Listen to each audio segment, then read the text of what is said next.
everybody, welcome back. Today we're going to be making some muffins. And these muffins are something that I like to eat when I need something sweet. In Japan, we have the idea of kind of amasa hikae. Something's not so sweet. But these are good sweet muffins that'll satisfy your sweet tooth. We got our equipment here. You can make these in the muffin tins if you like. I have muffin, these are silicone mats, or you can also use these paper cups if you like. Whatever you do, we're gonna fill them 2/3 of the way, okay? We have our dry ingredients and our wet ingredients.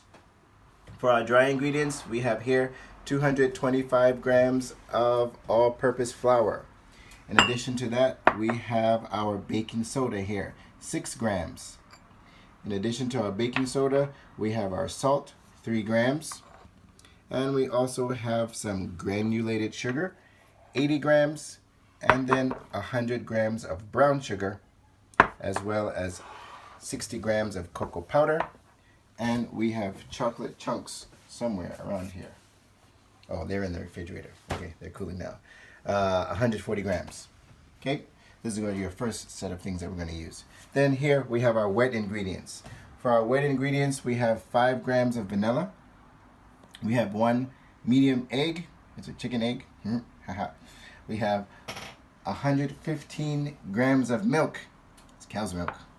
And we have 98 grams of oil. And we have some applesauce. Here in Japan, it's kind of, we don't really sell applesauce, right? So what you could do, if you wanted to, is take your apple, core it, peel it, and just do the oroshi into a strainer, okay? So this is what we usually do with this.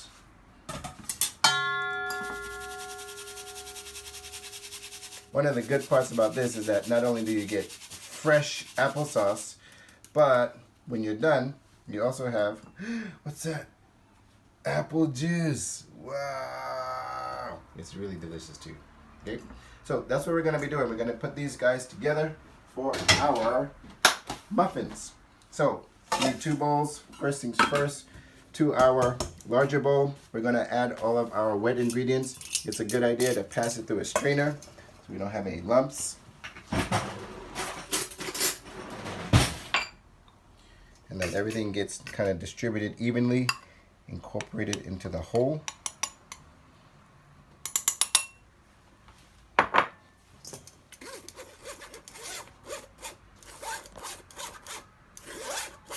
Add our cocoa powder. Make sure you don't buy the cocoa for the drinking cocoa, please. Use pure cocoa powder. Usually it's Dutch. And our cocoa here together, our cocoa powder. I'm just going to add that sugar.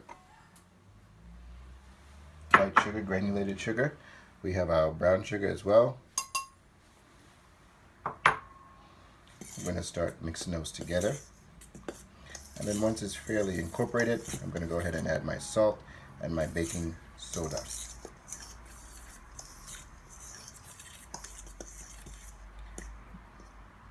That brown sugar sometimes tends to want to clump up, so if you could, just make sure you mix. Okay, and then we have our baking powder as well as our salt.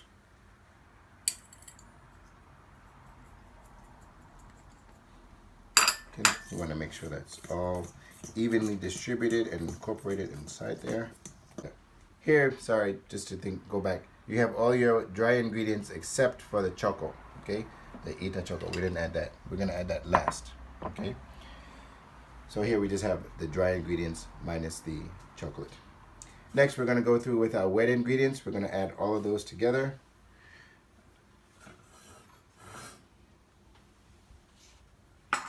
Get our oil. We'll add our milk to our oil. Then our egg.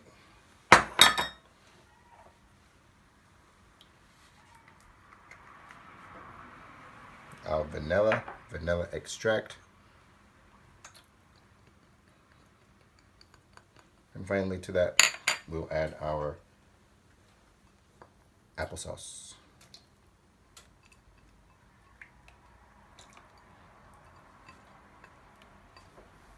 Okay, and we'll give all that a good mix.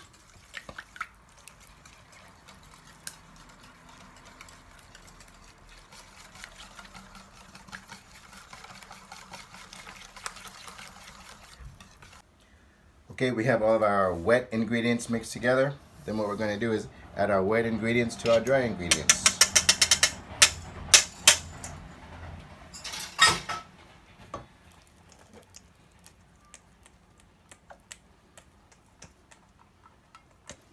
On this, you want to be really conservative on how much you're mixing this. If you mix in too much, they will get tough. So just mix until everything is incorporated. There's no more dry spots. If you have a big bowl, it's really easy to do that.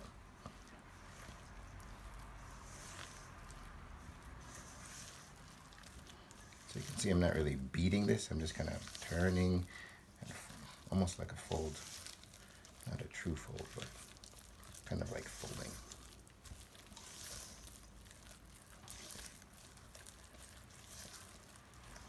Make sure that there's no dry ingredients left over. And there you have it.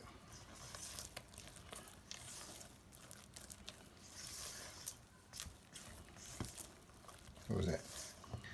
30 strokes, less one, maybe. Okay, then with our chocolate, what we're gonna do is not add all of it. We're gonna add about 2/3 of it, because we're gonna save some of this for the top. Something like that should be good. Give those a mix. Okay, then we're ready to roll. 2/3 full, okay? Doesn't matter what you're using as your container, but go 2/3 full. I like to use a scoop.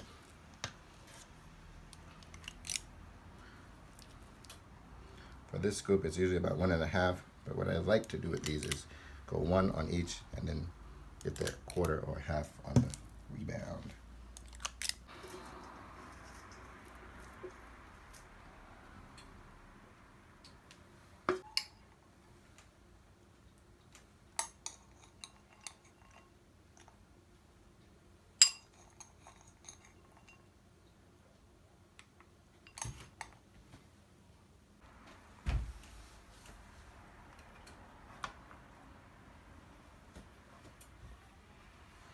Okay, so these are going to go into a 180-degree oven for about, maybe about 15 minutes or so.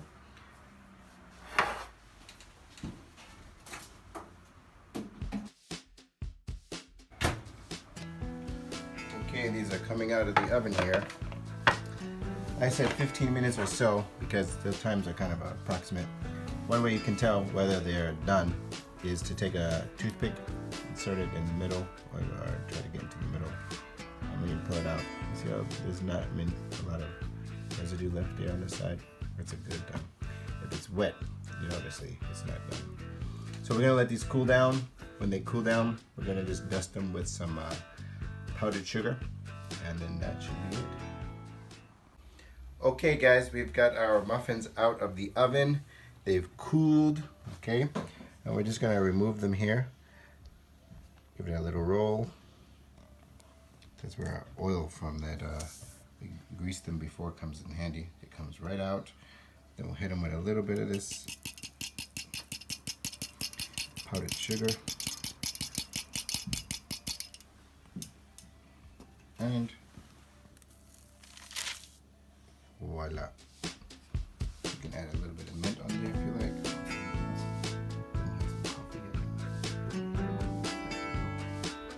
Thanks for joining us.